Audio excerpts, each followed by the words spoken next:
DRB news में आप सभी का स्वागत है। मैं हूं सैयद सलमान और अब बात करते हैं राजनीति की। राजनीति में उत्तर प्रदेश की खासकर करते हैं। उत्तर प्रदेश में जिस तरह के गठबंधनों का दौर चल रहा है, एक दूसरे के साथ राजनीतिक मिलन की तैयारियां हो रही हैं, ये बहुत बड़े संकेत हैं कि आने वाले दिनों में उत्तर प्रदेश के चुनाव बड़े रोचक होने वाले हैं। छोटे दलों की तरफ कई दलों का आकर्षण बढ़ा है। छोटे दल इस बार डिमांड में हैं और उन छोटे दलों को आकर्षित करने के लिए कांग्रेस, भारतीय जनता पार्टी और समाजवादी पार्टी और बहुजन समाजवादी पार्टी जैसे बहुजन समाज पार्टी भी कोशिशें कर रही है। आपको ये बता दें कि उत्तर प्रदेश की राजनीति में बड़ा एक रोल होता है जातिवाद का। जातिवाद ये एक दुर्भाग्यपूर्ण बात है, लेकिन सत्य भी यही है कि उत्तर प्रदेश की राजनीति में ये मामला बहुत ही तूल पकड़ता है। जातिवाद, इंटरनल जातिवाद भी और धार्मिक विवाद भी। धार्मिक मामलों को लेकर जिस तरह के मुद्दे अक्सर राजनेता उछालते हैं, उसके परिणाम में कई तरह का ध्रुवीकरण होता है और उस ध्रुवीकरण की राजनीति में कोई एक दल चमकता है, कोई दूसरा दरकिनार कर दिया जाता है। कहीं ना कहीं सबकी वोट बैंक की राजनीति है। उस वोट बैंक की राजनीति में जिसका पौवा जिस वक्त भारी होता है, सरकार उसकी बन जाती है और कभी कभी समीकरण भी बनते हैं और बिगड़ते हैं। उत्तर प्रदेश में भारतीय जनता पार्टी ने समाजवादी के साथ, माफ़ कीजिएगा, बहुजन समाज के साथ, पार्टी के साथ में गठबंधन किया। बहुजन समाजवादी पार्टी ने कई अन्य दलों के साथ गठबंधन किया। ऐसे में आप वहाँ की गड्ढ-मड्ढ होती राजनीति में आप अब नए सिरे से एक व्यक्ति का पूरी तरह से आगमन हुआ है। उसका नाम है चंद्रशेखर रावण। चंद्रशेखर ने एक नई तरह की राजनीति को जन्म देने की कोशिश की है। वो मात्र दलितों के साथ साथ दलितों की ही बात नहीं करते, वो हर दलित, पीड़ित, शोषित वर्ग की बात करते हैं, जो कांशीराम कहा करते थे। उन्होंने कांशीराम जी को कहा है कि वो उनकी राजनीतिक विरासत अगर बहुजन समाज पार्टी संभाल रही है, बीएसपी संभाल रही है, तो उनके सैद्धांतिक विरासत को हम आगे बढ़ा रहे हैं। एक बड़ी बात उन्होंने इस बीच एक टीवी चैनल से बात करते हुए कही है कि वो योगी आदित्यनाथ के सामने चुनाव लड़ने के इच्छुक हैं। वो चाहते हैं कि योगी आदित्यनाथ जहाँ भी चुनाव लड़ेंगे वो उनके सामने चुनाव लड़ेंगे। ऐसा कहकर एक तो वो चर्चा में आ रहे हैं। दूसरी बात, भारतीय जनता पार्टी की राह में एक रोड़ा बनना चाहते हैं। तीसरी बात यह है कि दलित वोटों का जिस तरह से फिर ध्रुवीकरण होगा अगड़ों और पिछड़ों का, उसमें भी उन्हें कुछ लाभ मिल सकते हैं। लेकिन इसका अगर ये ध्रुवीकरण होता है तो कई तरह से ऊंची जातियों का समीकरण योगी की तरफ जा सकता है। बड़ा रोल माइनॉरिटीज़ का होगा कि वो किस तरफ जाएंगी। वहाँ पर असदुद्दीन ओवैसी भी अपनी हाथ पैर मार रहे हैं, अपनी ज़मीन तलाश रहे हैं। उन्होंने कई उदाहरण देकर ये साबित करने की कोशिश की है कि अगर उन्हें भारतीय जनता पार्टी की बी टीम कहा जाता है तो इसमें पूरी तरह से सत्य नहीं है, क्योंकि इससे पहले तो उन्होंने उत्तर प्रदेश में चुनाव नहीं लड़े हैं जब भारतीय जनता पार्टी की सरकारें आई हैं, और वो उनका मुजफ्फरपुर दंगों का भी उन्होंने जिक्र किया है। ओवैसी ने एक नया समीकरण बताने की कोशिश की है। उन्होंने कहा है कि अगर मुजफ्फरपुर दंगे के बाद जाटों का एक बड़ा तबका हटकर भारतीय जनता पार्टी के साथ जा सकता है, अजीत सिंह का साथ छोड़ सकता है, तो मुस्लिम कम्युनिटी ऐसा क्यों नहीं कर रही है, इस पैटर्न को क्यों नहीं बदल रही है, वो क्यों नहीं एमआईएम के साथ आती है।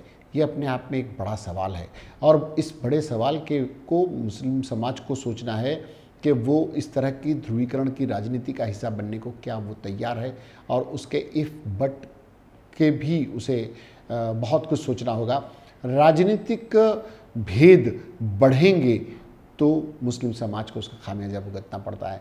इस धार्मिक विवाद में उलझने के बजाय बुद्धि से काम लेने की ज़रूरत है। समाजवादी पार्टी खुद भी मुस्लिम समाज के वोटों को आकर्षित करने का प्रयास करती रही है, लेकिन ओवैसी के आगमन से उत्तर प्रदेश में चुनाव लड़ाने की बात से उसके भी कान खड़े हो गए हैं और वो भी मुस्लिम समाज को नए सिरे से अपनी तरफ लाने की कोशिश कर रही है।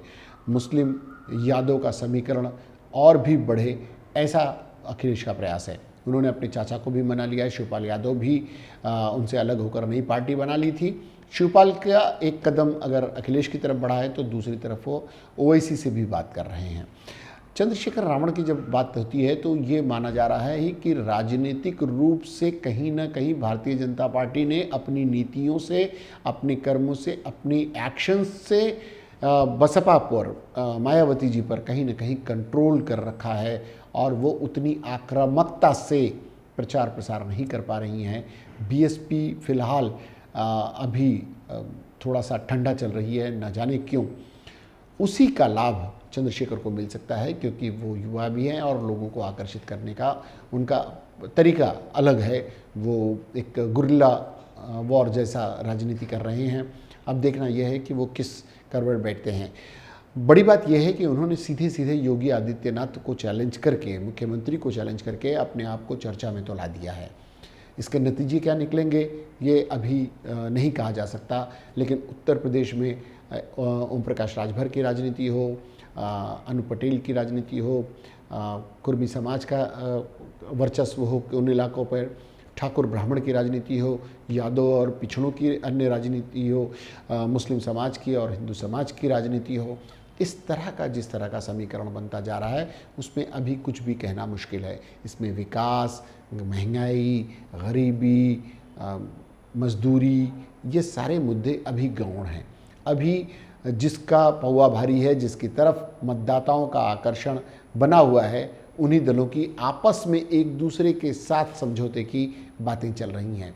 इन राजनीतिक घटनाक्रमों के बीच देखना यह होगा कि उत्तर प्रदेश की राजनीति किस करवट बैठती है, किसकी तरफ झुकती है। अखिलेश बनाम योगी की लड़ाई होने के आसार बन रहे हैं। प्रियंका गांधी और राहुल गांधी ने भी इस बीच जिस तरह से वहाँ पर उत्तर प्रदेश में अपनी दमक पैदा करने की कोशिश की है, ये भी एक तरह का एक उत्तर प्रदेश की राजनीति के लिए एक नया प्रयोग हो सकता है। हालांकि लोग कहेंगे कि पिछली बार भी उन लोगों ने प्रयास किया था, लेकिन इस बार के उनके प्रयास में एक आक्रामकता है और जिस तरह से प्रियंका गांधी ने अपनी सूझबूझ का परिचय दिया है और कई तरीके से उन्होंने आंदोलन किए हैं, उन आंदोलनों को भी लोगों ने दिमाग में रखा है और हो सकता है कि वो भी एक, उनकी पार्टी कांग्रेस पार्टी भी एक बड़ा दल बनकर उभरे। लेकिन उतना अभी उम्मीद नहीं की जा सकती वो सरकार बना ले जाएगी, लेकिन सरकार बनाने बिगाड़ने के खेल में कांग्रेस पार्टी की इस बार संभावनाएं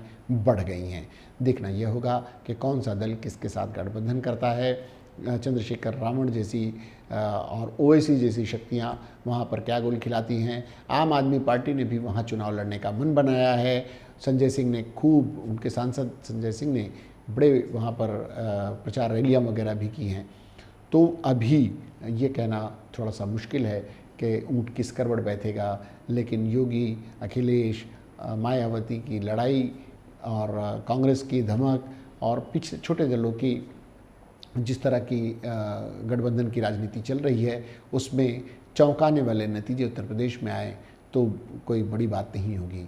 राजनीति से जुड़े और भी कई मसले हैं उत्तर प्रदेश के, इस पर हम फिर कभी बात करेंगे। लेकिन आपको वहाँ उत्तर प्रदेश की राजनीति में क्या समझ में आया, क्या कहना चाहेंगे आप, आपकी क्या राय है?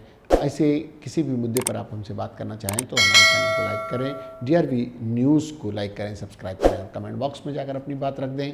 और इसके बाद भी ऐसे कई मुद्दे हम आपके पास लाते रहेंगे। आपके सुझाव और जो भी आपकी प्रतिक्रियाएं हैं उस पर भी हम ज़रूर कुछ शोज़ करने का प्रयास करेंगे। फ़िलहाल के लिए इतना ही। सलमान को, DRV न्यूज़ को, पूरी की टीम को दीजिए इजाज़त। इसके बाद भी खबरों और कार्यक्रमों का सिलसिला जारी रहेगा। देखते रहिए DRV न्यूज़। जय हिंद।